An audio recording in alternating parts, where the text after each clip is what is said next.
Uh, that's definitely been a process for me. I think as a queer person, you kind of learn that, building up to your first kind of coming out moment, you're like, all right, I'm going to kick that closet door down. I'm going to tell that first person, and then I'm going to be out. And what you realize is that you're presented with the choice to come out or not to come out multiple times a day. And it comes when someone makes an assumption about the gender of your partner. It comes when someone makes a comment on your dress or makes an observation on your style of dress that maybe makes an assumption.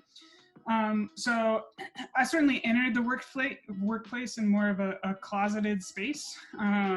Just from a gender presentation standpoint, I still hadn't kind of fully realized the journey of who I was and how I wanted to present myself to the world. So my hair was a lot longer.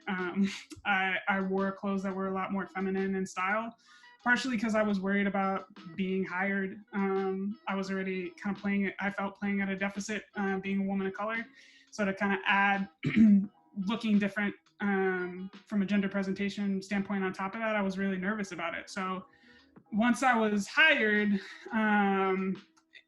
it kind of or entered the workforce and started getting jobs at places. It kind of entered this space where like I was making changes to how I presented myself that weren't easy to hide. Like you could clock that I was cutting my hair and that I did not have women's clothes on. And so in some ways that did the work of coming out for me in a lot of instances where people just saw my style of dress and made assumptions. But there were also times where, to me, like I was flagging really clearly that I was a member of the queer community, but people would still make assumptions, even looking the way that I did, about like, oh, do you have a boyfriend? No, I don't have a boyfriend. But I think in the last, really in the last 3 or 4 years, part of it is being blessed to work at a company that really values the LGBTQ community and encourages people to bring a version of their authentic self to work and supports athletes within that community working at Nike. So that felt like it gave me a little bit more space to kind of be myself. In terms of coming out, it's something that I continue to just try to keep it casual, to be quite honest. It's like if people are talking about their home life and their families and they're mentioning their partners or their loved ones or their kids, and I jump into those conversations, I'm gendering my partner.